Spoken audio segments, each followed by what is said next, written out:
ഓണാശംസകൾ.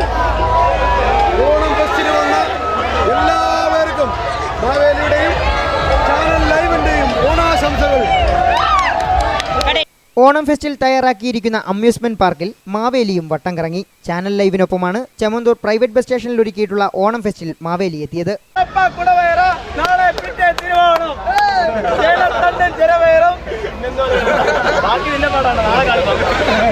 Channel live സംഘടിപ്പിച്ച ഓണം സമ്മാനം പരിപാടിയുടെ ഭാഗമായി ഫെസ്റ്റ് കാണാനെത്തിയവരോട് കുസൃതി ചോദ്യങ്ങളും ഫെസ്റ്റിന്റെ വിശേഷങ്ങളുമൊക്കെയായി മണിക്കൂറുകൾ ചെലവഴിച്ചു.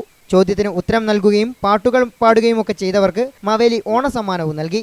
തുടർന്ന് അമ്യൂസ്മെന്റ് പാർക്കിലെത്തിയ മാവേലി ആളുകളുടെ ആഗ്രഹപ്രകാരം വിവിധ റൈഡുകളിൽ കയറി. റൈഡിൽ കറങ്ങുന്ന മാവേലിയെ കണ്ടപ്പോൾ കുട്ടികൾക്ക് അത്ഭുതവും അമ്പരപ്പുമായി. റൈഡുകളിൽ കയറിയിറങ്ങിയ മാവേലിയോട് പാർക്കിനെക്കുറിച്ച് ആളുകളും അഭിപ്രായം ആരായനെത്തി. മാവേലിയെ കണ്ട ചില കുട്ടികൾ ഭയന്നു കരഞ്ഞപ്പോൾ മാവേലിയുടെ ദേഹത്ത് ചാടിക്കയറാനും കപ്പടാ മീശയിലൊന്ന് തൊടാനും ചില കുസൃതി കുരുന്നുകൾക്ക് ഉത്സാഹമായി. ചില കുട്ടികളെ മാവേലി വാരിയെടുത്ത് ചുംബിക്കുകയും ചെയ്തു. ഫെസ്റ്റിലെത്തിയ എല്ലാവർക്കും ചാനൽ ലൈവിൻ്റെ ഓണാശംസകൾ നേർന്നുകൊണ്ട് രാത്രി ഏറെ വൈകിയും മണിക്കൂറുകളോളം മാവേലി പ്രദർശന നഗറിൽ ചിലവഴിച്ചു. ഇത്തവണ പുനലൂരിൽ ഓണം ഫെസ്റ്റ് പൊടിപൊടിക്കുകയാണ്. മഹാബലിക്കൊപ്പം ക്യാമറമാൻ നന്ദൻ പുനലൂരിനൊപ്പം സുജിത് സുരേന്ദ്രൻ, ലൈവ് വാർത്ത പുനലൂർ.